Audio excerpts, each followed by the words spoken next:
Welcome to my nail area, family. You asked? Here it is. I'm going to give you a little tour. This is my nail desk. This is where I keep all of the liquids that I usually use. I'll dive in there. Sorry if you guys are motion sickness sensitive. So this is the stuff I keep right next to my nail desk. It's the stuff I use all the time. These are all my dip liquids. And then behind them I have all my gel liquids, top coats, base coats, matte top coats, all the gel stuff. Down here, I keep some towels, and I also have my gloves handy just in case I don't feel like ruining a mani if I'm doing a new one. Let's go over to my giant wall of gel. This used to be dip, but I've outgrown my shelf, so now I have gel polish up here. These are stamping polishes. The left side is Maniology, and there's Born Pretty. Then I have my Sparkle & Co. gels. That's me and my babies. I have iMovie, Nail Addict. This whole shelf is Model 1s mostly, and some of the Homost gel polish that I had. I hate swatching, so I'll swatch the bottle sometimes. I have more gels I gotta put up there, but I haven't yet. These are some gel polishes that I have not even used yet. Some Beetles and the Rossi gels that I have. This is the few little things of normal nail polish that I have, and then all of my acrylic paints, backup dip and gel stuff over there. This is all my prep stuff. I got these little baskets here at Five Below. Love these things so much. They're so darn cute. So I have my spray bottle of alcohol, which you guys see me use all the time. Brushes, paper towels. The little jars back there, I have my Franken dips. You guys remember that? That's where I keep those. This one's Franken, I think that's the Franken dip or the Franken glitter, who knows. Over here is all my skincare type stuff and a random thing of gems. Let's go into the drawers. Okay, so most of this stuff is Revel. That's Revel. This is Revel. I have them kind of sorted out by color-ish. Like I have my nudes in one place and my pinks, my nudes and pinks, my blues, all my glitters. I have a couple of Kiara Sky glitters in there. There's my Dipalicious drawer. This over here is random. I have my Rossi stuff in here and some Tamika stuff in there. All my stamping stuff. This little thing I got on Amazon, it's a little booklet. I can keep all my stamping plates in there. And under here are the little jars that I mix stuff in, or if I send out samples, I'll put them in those. Over here, I've got my acetone, alcohol. Moving on to the next rolling cart. This is all Sparkle & Co. All Sparkle & Co. dip powders. Under that, I've got my Peppy Gel dip powders, which is heavy. These are all Panda Dip. Panda Dip. I have some in sample jars because I do split them up sometimes. These are a bunch of random mixes that I've made myself that I don't really use a lot often. You saw Peppy already. Over here, I've got some glitter. I have a little project that I kind of want to start making some glitter dips. I don't know, maybe this quarantine and summer coming up, I'll venture into that. I keep my thank you notes. Every time I send out something, I include a thank you note. It's just a personal thing. My backup supplies, backup base, files, cuticle sticks, buffers, some stuff to put cuticle oil in. All my backup stuff is in here. Always happen to have backup bottles of triple vitamin just in case, and then my heating pad lives here. So now onto my shelves. You can't look at that one. That one's my giveaway bucket. But I do have all my swatches here. As you can see, I don't use a lot of them. That's my giant swatch basket of things I have to put on swatch rings, and I'm too lazy to do it. This is my shelf of stuff I have to do for videos. Everything that I film goes in those bins. Just some storage, up here. In those drawers is really nothing fun, just backup supplies and my candy stash. And then up here, the top shelf is where I keep my Hala Taco collectible stuff and all the notes that you guys send me because you guys are so darn sweet. So that's my nail area. I hope you found some helpful tips. So the next thing that we're going to do, because this was also highly requested, I know you guys just saw the mani on my right hand. I did that in my live. I'll link it up here for you if you want to go watch it.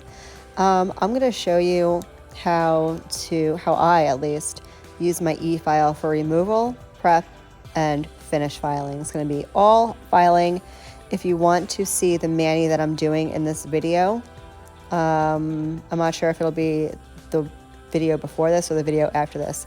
I will link it up here if it's already been filmed. If I don't link it up here, if you don't see it in the cards up there, then it'll be my next upload. So without further ado, we're going to go over a few of the bits that I like to use. There are some that I have that I really don't use very often, but these are the three, or the two really, that I use mostly for removal.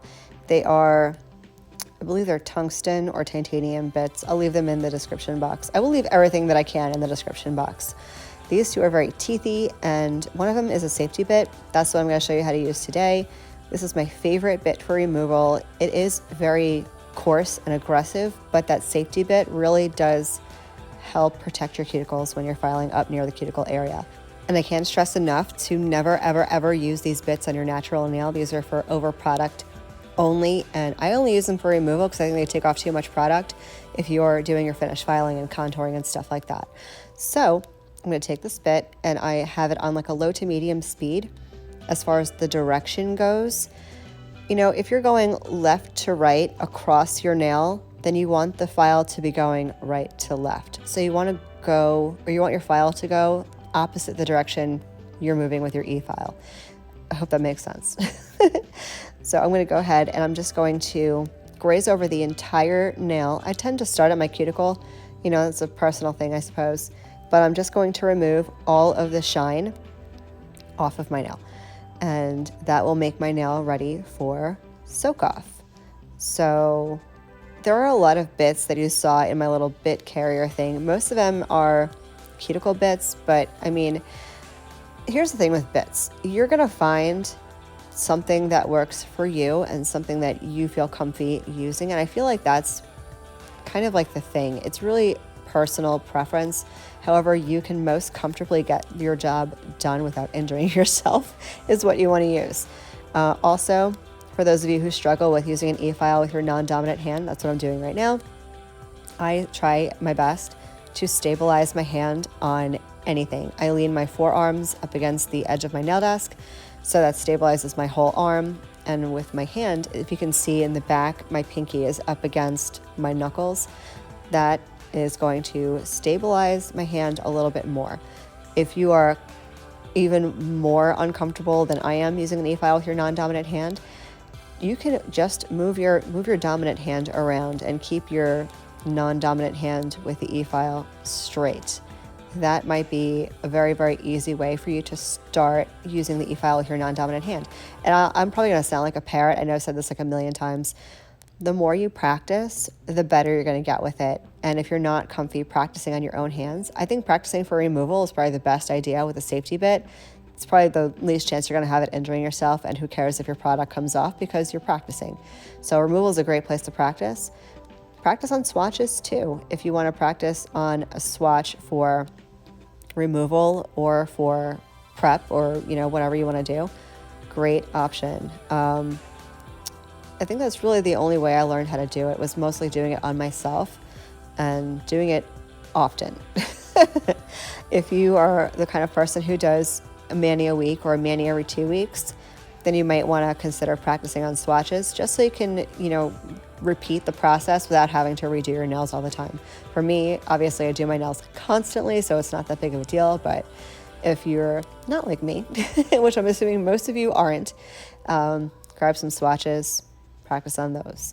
So I'm going to remove all of the shine off all of my nails. I'm going to let you guys watch me continue doing this. It may speed it up for you guys just a tad so we can move on to the next project, which is prep. And I will be back with you guys in just a bit.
Okay, so now I've gotten all the shine off my nails. I'm going to dust off all this powder and I'm going to soak my nails off. Now, I had a situation when I soaked my nails off. For some reason, I don't know how the heck it happened, but just the little bitty tip on my pinky nail came off. I don't know if I was over aggressive when I was rubbing my nails in the acetone, but I did have to put I put a tip on.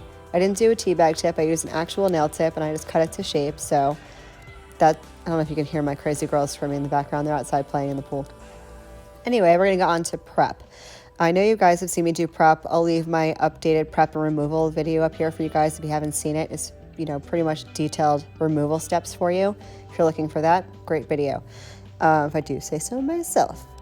Anyway, I'm using this tiny diamond ball bit. I think I like it personally. It doesn't hurt at all. I keep it on, again, low to medium speed. And what this does, it just exfoliates away the dead cuticle from your skin, on your nail plate, like dead white cuticle junk. And doing this is going to help prevent your product from lifting, because when you put product over your dead cuticle skin, it wants to come off. Like your skin flakes off and it will take the product with it. So getting this up is a great way to prevent lifting. If you guys are having lifting by your cuticle areas, it might be because you're not getting all that dead cuticle up, and you can use cuticle remover. I've never really felt a need to, but that's an option for you. And this is also an option for you. It does two things actually. It takes out the dead cuticle and it also helps push your cuticle way, way, way back, giving you as much nail to work on as humanly possible. So I'm going to speed this up for you guys just a hair, and I'm going to let you guys watch me finish getting prepped. And then I'm going to go ahead and do my mani off camera. Well, that's a lie. I'm doing it on camera, but it's not going to be for this video. It'll be for another video. And I'll come back and I'll show you how I do what I know you're all wanting to know, is how I do my contouring and cuticle stuff for after I dip. So hang tight and I will be right back.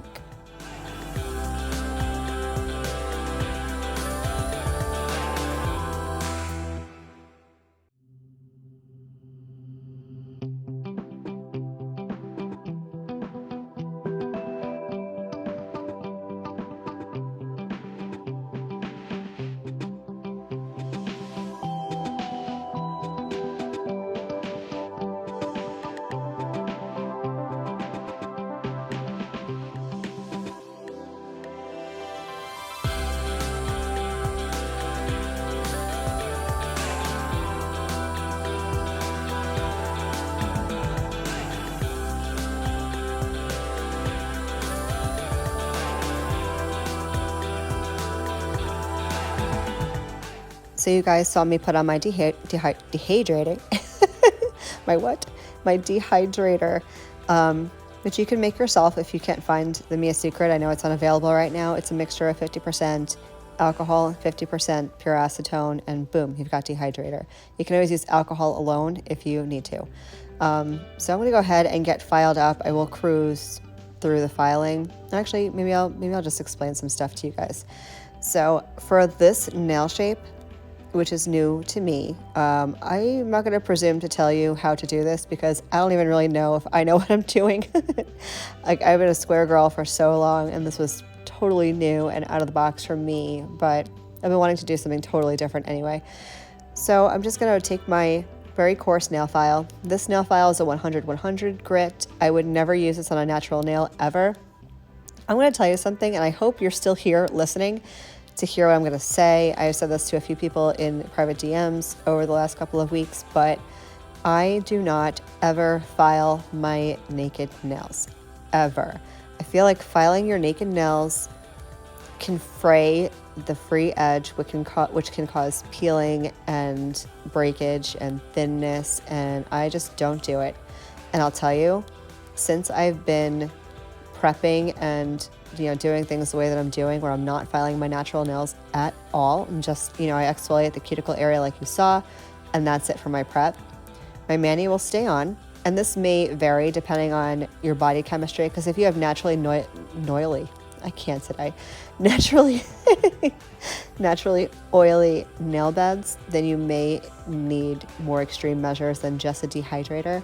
But for me, with this method of prep or that method of prep, I got 18 days out of a mani with no lifting at all. So it works well for me. So yeah, I don't file natural nails naked ever, but I will file, as you can see, when I have product on. I feel like that's a protectant. My natural nails aren't being, injured at all. And I'm going I'm kind of going in a semicircle, and you want to go very slowly and go from side to side, because you don't want to overfile one side and then have to match the other side. And next thing you know, you have no nails because you filed them all away. So all I can tell you is to go super slow with whatever shape you want and go from side to side, back and forth, until you can meet them both in the middle somewhere. I find that this shape was actually very easy to get, especially coming from a square. All you have to do is taper in the sides enough to where it comes to a point in the middle. So I may do this on my other hand, and I'll show you exactly how if you want to see that, comment down below and let me know if you want to see how I went from square nails to these like short almond stiletto nails, and I will make that happen for you. So I'm going to quickly finish filing, and then we're going to get into my e-filing. So hang tight, and I'll be right back.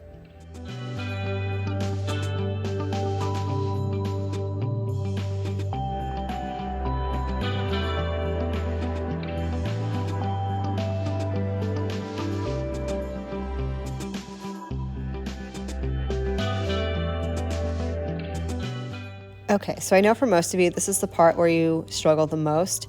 So I'm going to show you what I do. Now, the bit that you use can be personal preference. It's really what you're comfy with. I use the cylinder diamond bit that came with my e-file. So chances are, if you have an e-file already, or if you're purchasing an e-file, you're going to get this bit. So no need to worry about, trying to find it somewhere. Although I will link a very similar bit set that contains this bit in the description box. So if you feel like you need to look at it or buy one, it'll be there. So I'm not sure how well you can see me doing this. I may zoom in for you if you need me to. But I'm starting around the sidewall, and I'm gently and very slowly going around the sidewall up to the cuticle. And this is why I very strategically put my base down where I don't touch my cuticle. And that will leave a very teeny tiny skinny little space between your dip powder and your cuticle. And that's where I want the bit to sit, in between the dip powder and the cuticle. And this will refine that line, making it as clean and even as possible. Again, I'm stabilizing my hand just like I did before with the removal. I have this on slightly higher of a speed. It depends on which hand I'm using, to be honest. With my non-dominant hand, because I'm not that dexterous, I have it on a lower speed. If I were using my right hand, which is my dominant hand, I would have it on a higher speed. But for this mani, for this, non-dominant hand e-file session, it's on like medium-ish speed. And so now I'm contouring on the sides.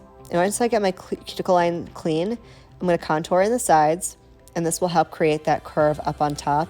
And then I'll go back and blend that cuticle line down slightly. So you can see there's that little curve where it goes slightly up and then tapers down. And I'm going to show you the barrel of the nail as well. So you'll see it's got that nice little curve over the top. Mine's not crazy, but my nails aren't very long, so I don't need a high apex or anything like that. But I find that debulking the sides like this not only creates that nice curve, but it also will help prevent lifting on the sides. Like, if you guys know, if you've gotten a hair underneath your nail, you've messed something up. So debulking will seriously help with that. So I'm just continuing doing that across all of my nails. I found that it was very easy to file this nail shape with the square nails. I don't know, I feel like there's a lot more filing to be done, so it did go a lot faster with this nail shape. I'm gonna let you guys zone out for a little bit and watch me use my e-file, and I will come back with some final thoughts here in just a bit. So stick around and I'll be right back.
So the last thing that I do is when I'm done doing all my contouring and e-filing, I'll go back with my hand file and just tighten up the edges a little bit. Sometimes after you use your e-file, not that it messes up the shape at all, but you might notice something that you didn't notice before you e-filed. So I'm just going to go in with my hand file, same hand file I always use. This is really the only file I ever use ever. If I have to file my natural nails for whatever reason, I use a glass file, never a coarse gritty file or anything like that. For right reasons previously mentioned. So I'm just going to go ahead and do that, and we're going to be done.